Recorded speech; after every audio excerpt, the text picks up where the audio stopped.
Good morning, students. I, Chinmoy Ghosh, I welcome you all to my newly created YouTube channel named Knowledge Insights.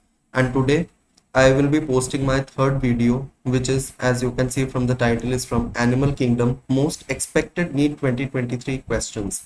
मैं एक series चला रहा हूं जिसमें कि क्लास 11 बायोलॉजी के कंप्लीट एमसीक्यूज लाऊंगा प्लस क्लास 12 बायोलॉजी के भी कंप्लीट एमसीक्यूज लाऊंगा। ये बेसिकली नीट के पर्सपेक्टिव से बनाया गया है ताकि जो नीट के एस्पिरेंट्स हैं उन्हें अच्छे से अच्छा कंटेंट, अच्छे से अच्छा क्वेश्चंस उन्हें मिल सके नीट यूजी रिलेटेड। और जो भी क्वेश्चन है वो स्ट्रिक्टली एनसीईआरटी बेस्ड है, एनटीए के पैटर्न के ऊपर ही है। एक भी क्वेश्चन एनसीईआरटी के बाहर से मैंने नहीं लिया है, एनसीईआरटी के अंदर के एग्जाम्पल्स ही उठाए हैं। और मैं आपको क्वेश्चन के साथ एक्सप्लेन भी करता चलूंगा कि कहाँ से एग्जाम्पल मैंने किस चैप्टर में से, अगर फॉर आउटसाइड एनसीईआरटी भी उठाया है तो कैसे वो आप समझ सकते हैं उस क्वेश्चन को। ठीक है, सो आगे बढ़ते हैं। देखिए, पहले before we start our video, I really like you I really want to make you understand कि भाई हमारा जो यूट्यूब चैनल है वो बहुत इंपॉर्टेंट है आप सभी के लिए और हमारे लिए भी। देखिए, सबसे पहली बात है कि हमने जब अपना यूट्यूब एनालिटिक्स देखा तो हमारे जितने भी व्यूअर्स हैं उसमें से मिनिमम सब्सक्राइबर्स हैं, मतलब अभी तक 82.8% लोगों ने हमारे यूट्यूब चैनल को सब्सक्राइब नहीं किया है। सो आपके पास हमारे वीडियो का नोटिफिकेशन कैसे जाएगा कि हमारा वीडियो आ चुका है, या फिर यूट्यूब आपको रिकमेंड फिर कैसे हमारा वीडियो करेगा। सो इसलिए मैं चाहूंगा कि please do subscribe our video, like and share with the needy students. और अभी भी अगर आपने ये हमारे वीडियो को लाइक नहीं किया है, शेयर नहीं किया है, तो सबसे पहले लाइक शेयर कीजिए और उसके बाद इसको प्लीज सब्सक्राइब कीजिए, क्योंकि आपके जो सपोर्ट है वो आपका सब्सक्राइब करने से होगा और हमें आपका सपोर्ट दिखेगा, तभी हम लोग आपके लिए और अच्छे अच्छे कंटेंट प्रोवाइड करेंगे। मैं समझता हूँ कि आपकी जो लाइफ है इस टाइम में कितनी ज्यादा ट्रांजिएंट है, इसी वजह से मैं कोई भी चीजें आपको पढ़ाने से पहले, कोई भी क्वेश्चन लाने से पहले एनसीईआरटी में अच्छे से देखता हूँ कि वो क्वेश्चन के ऊपर ऑप्शन तक भी गलत ना हो, otherwise it would give a bad impression about ourselves. और उसके साथ आपको मेरा ये मोटिव है कि नीडी स्टूडेंट्स के पास रॉन्ग इन्फॉर्मेशन कभी भी नहीं जाए।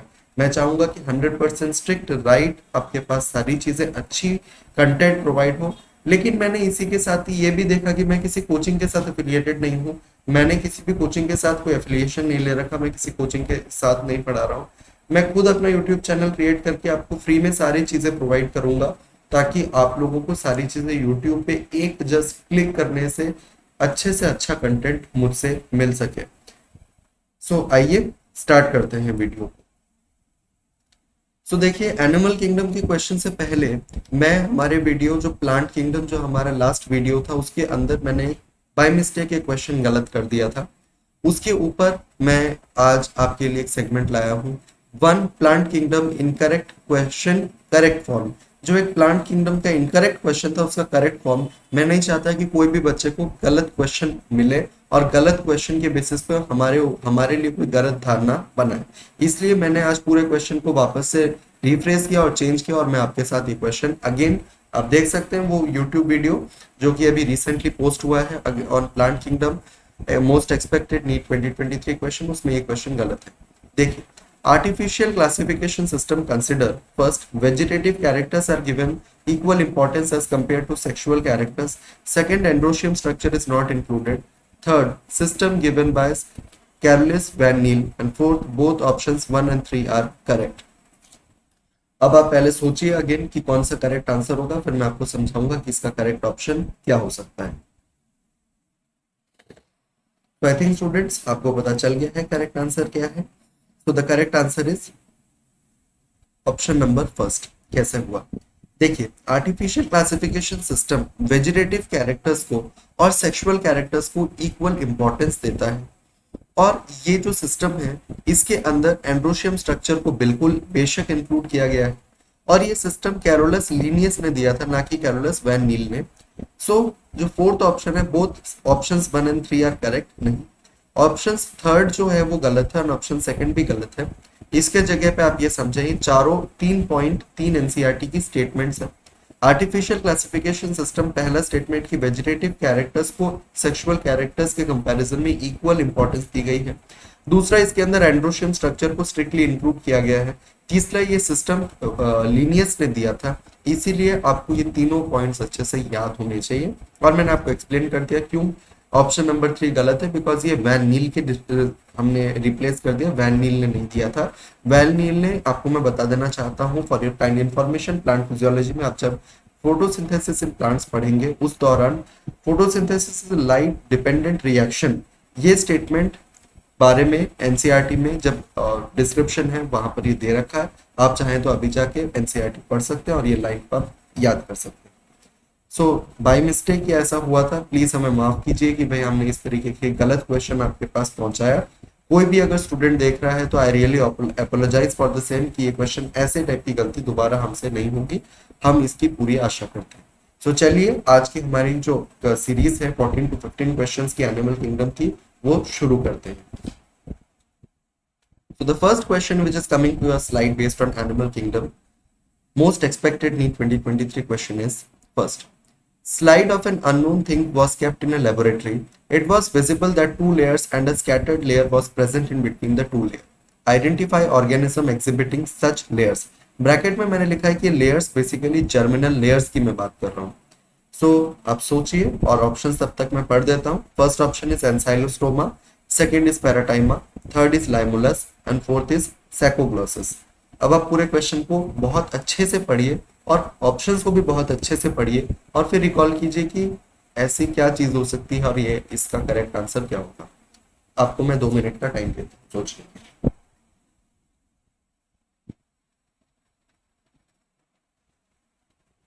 सो आई थिंक स्टूडेंट्स आपको इसका करेक्ट आंसर पता चल गया है। So the correct answer is option number first. देखिए, ये जो मैंने बात की कि slide of an unknown thing, ये बेसिकली क्या है, एक्टोडर्म है।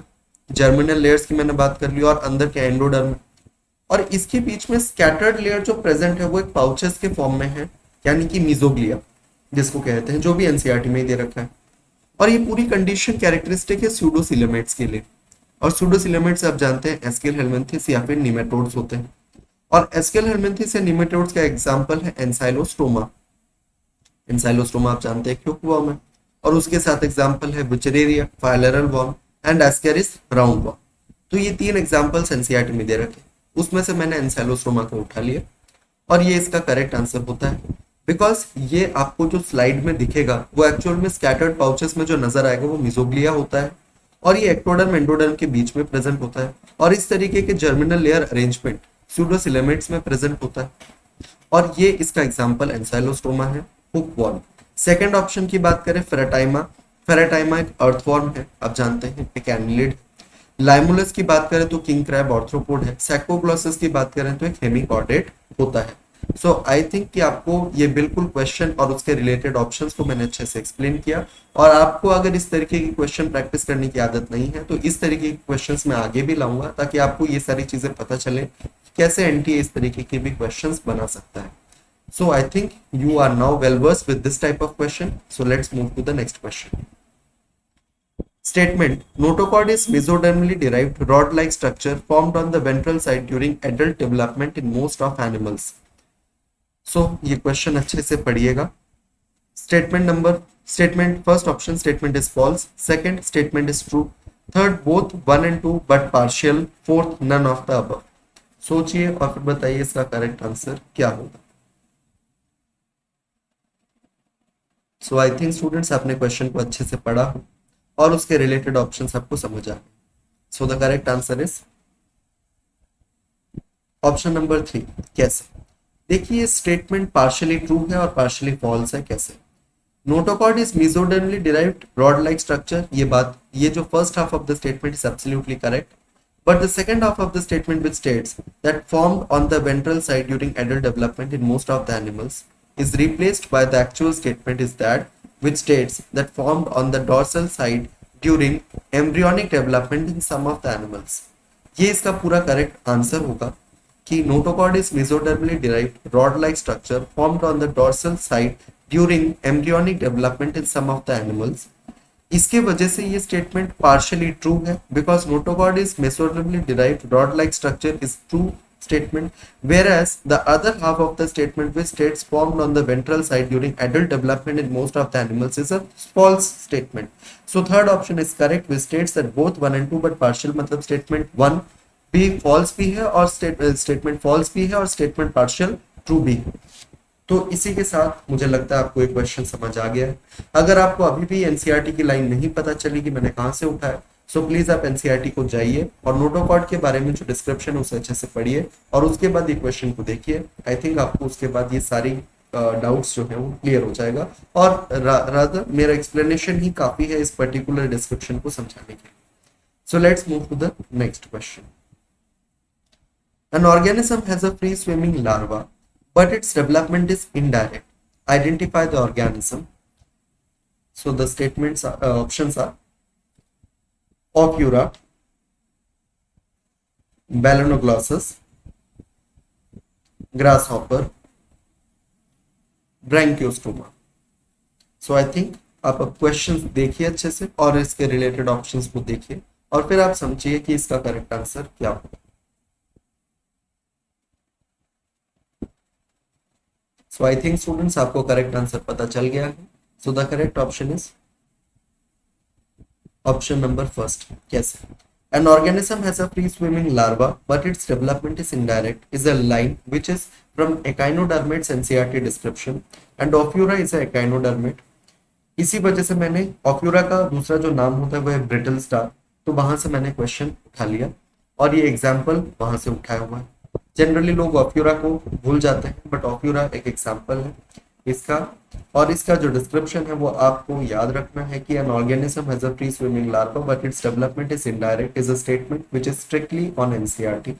Second option is Balanoglossus is an hemichordate, जिसका कोई डिस्क्रिप्शन इसमें ऐसा नहीं है. Grasshopper is a locust arthropod and Branchiostoma. देखिए ब्रैंकियोस्टोमा एक सेफेलोकॉर्डेट है, ब्रैकेट में एनसीईआरटी में दे रखा है लैंसलेट या एम्फियोसक्स. सो आई थिंक कि आपको ये करेक्ट ऑप्शन पता चल गया है. So the correct option is option number first.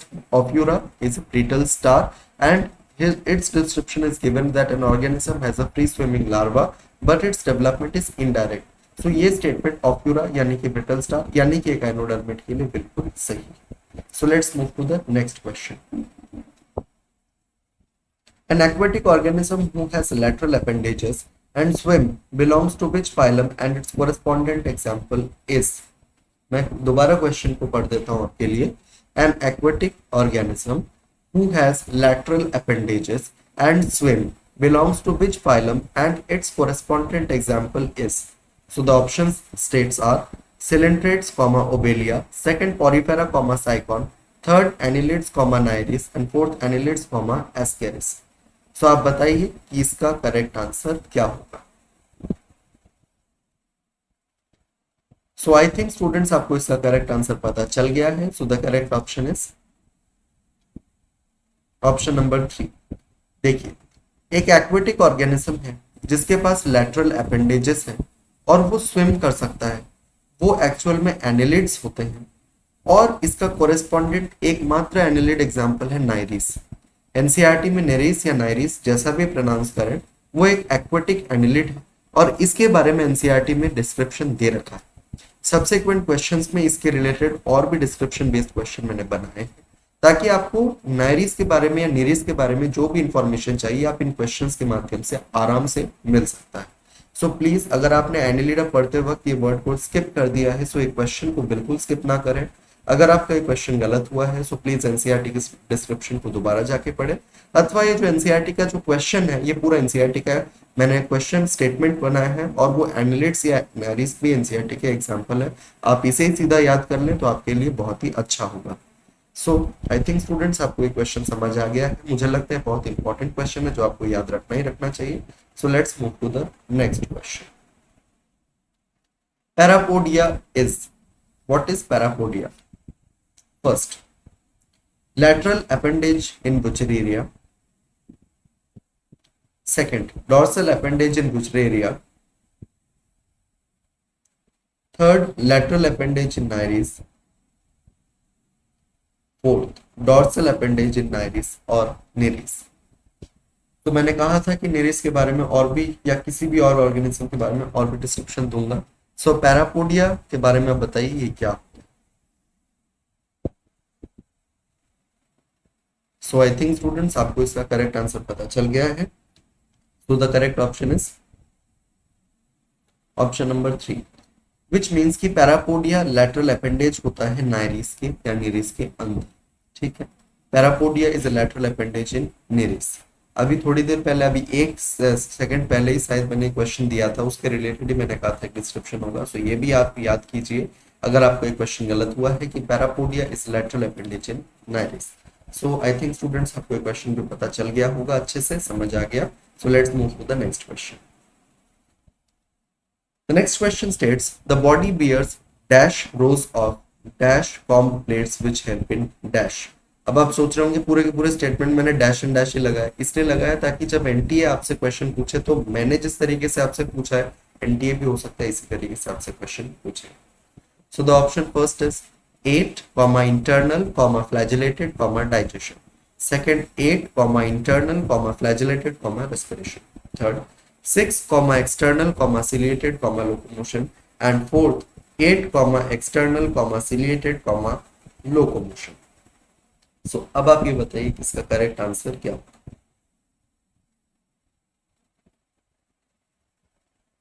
So I think students आपको इसका करेक्ट आंसर पता चल गया है। So the correct answer is option number 4, the body bears 8 external rows of ciliated comb plates which help in locomotion। ये word, ये पूरा का पूरा लाइन मैंने कहां से उठाया बता देता हूँ।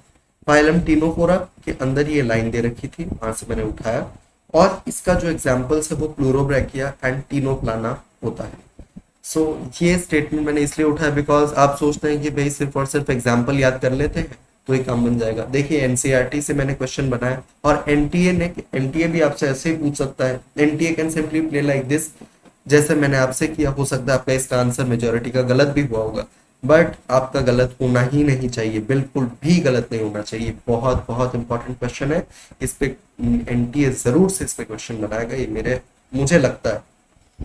तो एक क्वेश्चन मार्क कर लीजिए, स्क्रीनशॉट ले लीजिए, कुछ भी करिए, बट इसको याद आपको करना ही पड़ेगा। Okay, so let's move to the next question.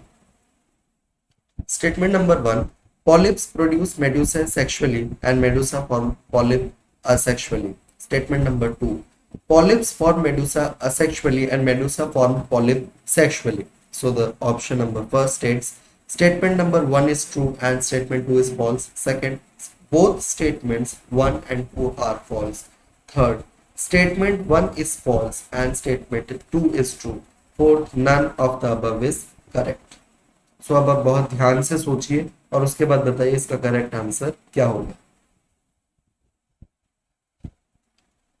So I think students आपको इसका करेक्ट आंसर पता चल गया है। So the correct answer is option number 3, yes. Polyps जो मेडुसा को फॉर्म करता है वो एक्चुअल में असेक्सुअली बनाता है, और मेडुसा जो पॉलिप्स को प्रोड्यूस करता है वो सेक्सुअली प्रोड्यूस करता है। इसे ही हम लोग मेटाजेनेसिस कहते हैं, और ये ओबेलिया में दिखता है जो कि एक सिलेंट्रेटा है यानी कि नाइडेरिया है। So statement number 1 is false and statement number 2 is absolutely true. तो आप इस स्टेटमेंट को अच्छे से याद रखें, इस तरीके से एनटीए पूछ सकता है क्वेश्चन। सो आई थिंक आपको ये क्वेश्चन बहुत अच्छे से क्लियर हो गया होगा। So let's move to the next question. Next question थोड़ा सा खतरनाक सा आपको लग सकता है और है भी थोड़ा सा खतरनाक ही। So the statement is, which statement is not incorrect? I repeat once again the question, which statement is not incorrect? So the first option is, sensory organs like statocyst, compound eyes are balancing organ in limulus। Second, sensory organs like statocyst, compound eyes, simple eyes are balancing organs in anopheles। Third statement, sensory organs like statocyst, simple eyes, compound eyes whose units are ommatidia in cockroach are 6,000 in numbers। And fourth, sensory organs like statocyst, simple eyes, compound eyes whose units are ommatidia or octahedral structure and 8,000 in numbers are present in Periplaneta americana। बहुत ही तगड़ा question है, मैंने अब तक ऐसा design नहीं किया question, और इसीलिए डिजाइन किया ताकि आपको इस तरीके के खतरनाक क्वेश्चंस करने की भी एक्सपीरियंस हो जाए। ताकि आपकी बायोलॉजी में क्वेश्चन गलत हो ही नहीं। सो बहुत ध्यान से, मैं 5 मिनट दूंगा इस पूरे क्वेश्चन के लिए, सोचिए और फिर बताइए इसका करेक्ट आंसर क्या होगा।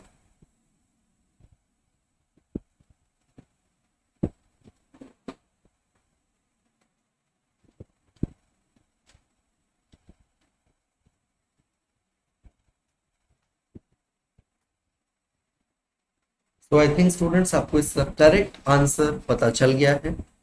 सो the correct answer is option number 2 is the correct answer.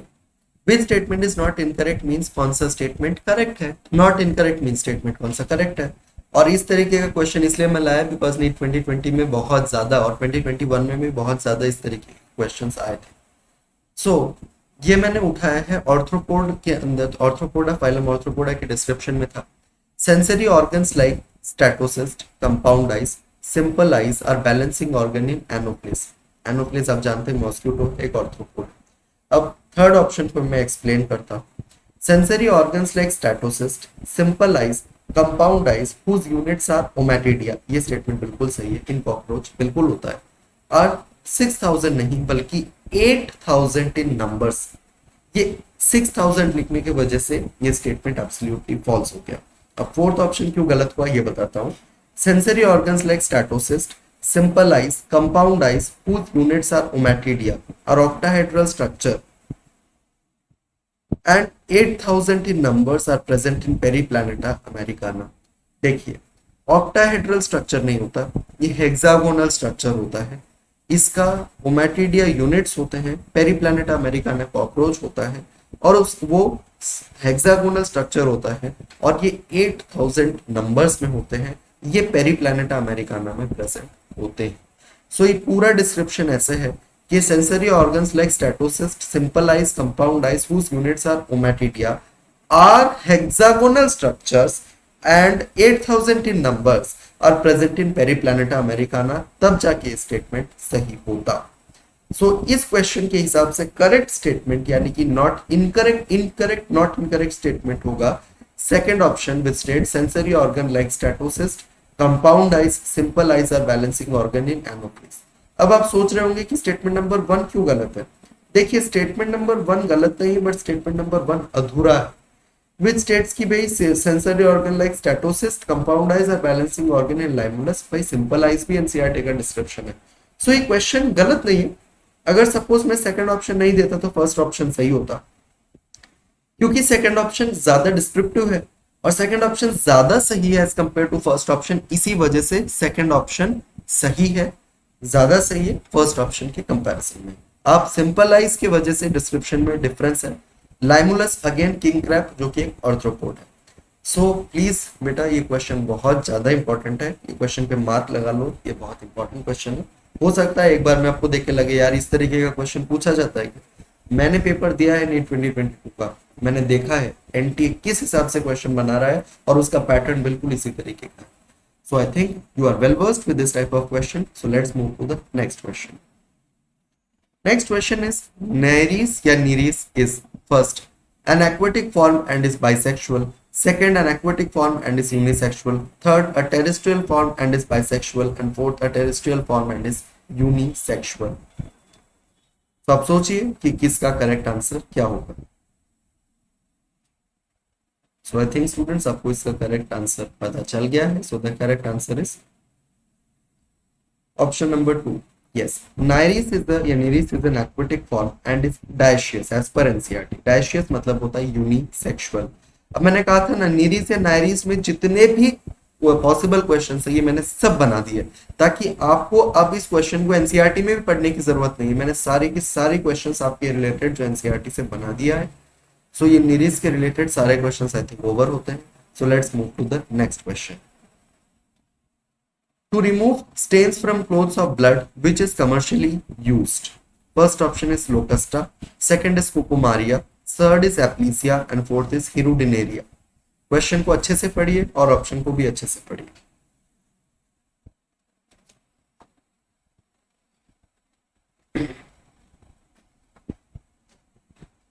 तो आई थिंक स्टूडेंट्स आपको इसका करेक्ट आंसर पता चल गया है। So the correct answer is Hirudinaria। Yes, To remove stains from clothes of blood, Hirudinaria is used, which is a blood-sucking leech. As per NCERT, it is an annelid.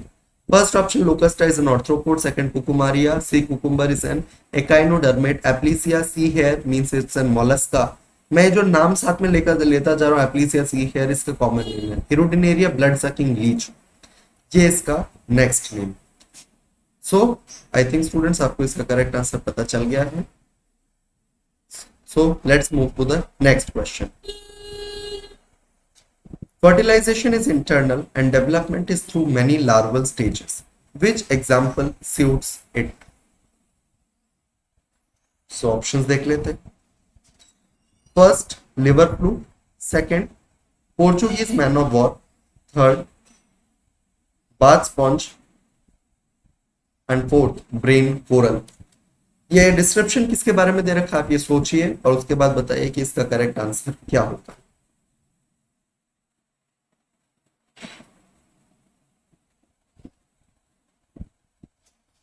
So I think students आपको इसका correct answer पता चल गया है. So the correct option is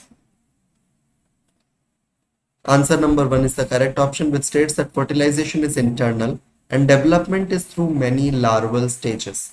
The correct description is for fasciola, it's a liver flu. Second is Portuguese man of war, actual में ये Physalia है, cylindrate.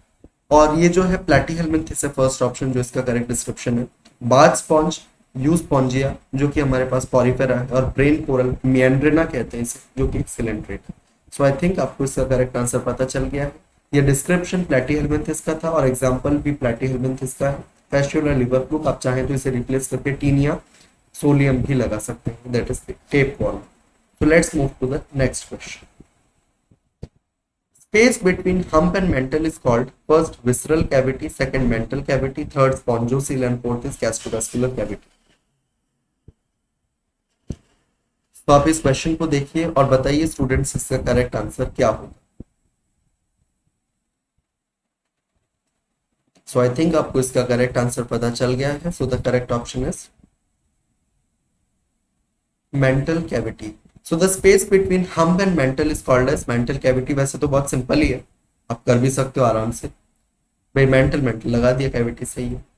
Spongocoel, spongocoel देखिए कैविटी है अगेन जो कि पॉरीफेरा में दे रखा है. लाइंड बाय कोएनोसाइट्स से फॉलर सेल्स, पॉरीफेरा के description. Gastrovascular cavity, description of coelenterate. इससे रिलेटेड एक और क्वेश्चन अभी आने ही वाला है आगे. सो आई थिंक आपको इसका करेक्ट आंसर पता चल गया है. अगर ये क्वेश्चन सही हुआ है, जनरली होगा ही क्योंकि आपको एडिट आप आराम से कर सकते हो. सो ये इसका मतलब आप देख सकते हो, इसमें हटा सकते हो कौन से सही ऑप्शन होगा. सो आई थिंक इसका करेक्ट आंसर आपको पता चल गया, that is mantle cavity. Explanation भी समझ आ गया. So let's move to the next question. Statement number 1, Cnidaria has a gastrovascular cavity and double opening called neck. वापस बता देता हूँ. Statement number 1 states Cnidaria has a gastrovascular cavity and double opening called neck. Second, Cnidaria has a gastrovascular cavity and a single opening called hippostome. Options are first, statement 1 is correct. Second, statement 2 is not incorrect. Third, statement 1 and 2 are not incorrect. And fourth, statement 1 and 2 are not incorrect and 2 is correct explanation of 1. So आप सोचिए students और बताइए इसका correct option क्या होगा.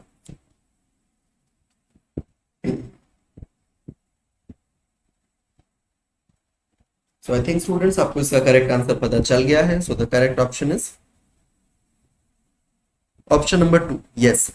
Second option ये कहता है कि Cnidaria has a gastrovascular cavity, yes, and a single opening called hippostome, yes. अगर आपका एक क्वेश्चन गलत हुआ है तो प्लीज इसे याद कर लीजिए कि Cnidaria के पास या सिलेंट्रेट के पास एक गैस्ट्रोवेस्कुलर कैविटी होती है और उसके ऊपर एक सिंगल ओपनिंग होती है जिसे हम लोग हिप्पोस्टोम कहते हैं. ये एनसीईआरटी का ही मैंने डिस्क्रिप्शन उठाया है. Statement number 2 is not incorrect mean statement number 2 is not statement number 2 is correct. Statement number 1 incorrect है. ये स्टेट करता है कि भाई Cnidaria has a gastrovascular cavity and double opening called neck. नहीं, ये स्टेटमेंट गलत है. सो आई थिंक आपको इसका पूरा एक्सप्लेनेशन समझ आया स्टूडेंट्स. कोई भी क्वेरी हो आप प्लीज इस यूट्यूब वीडियो जो चल रहा है उसके कमेंट बॉक्स में मैं एनेबल कर दूंगा. उस कमेंट में आप कोई भी परेशानी आप लिखिए. फील फ्री, मैं आराम से उस आंसर क्वेश्चन का क्वेरी का आंसर जरूर करूंगा. So let's move to the next question.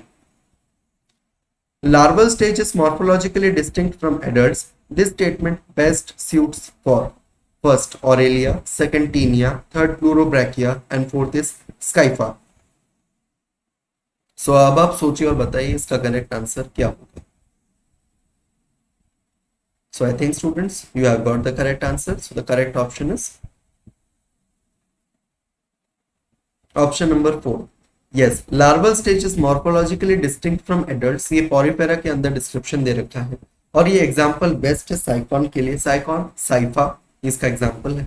Aurelia अब जानते हैं जेलीफिश, सिलेंट्रेट ये उसका डिस्क्रिप्शन नहीं है. टीनिया प्लेटियलमिंथिस उसका डिस्क्रिप्शन नहीं है, टेपवर्म कहते हैं. प्लूरोब्रैकिया, प्लूरोब्रैकिया आप जानते हैं टिनोफोर है, उसका भी ये डिस्क्रिप्शन नहीं है. So the correct option is number 4. सो आपको समझ आ गया होगा ये क्वेश्चन. So let's move.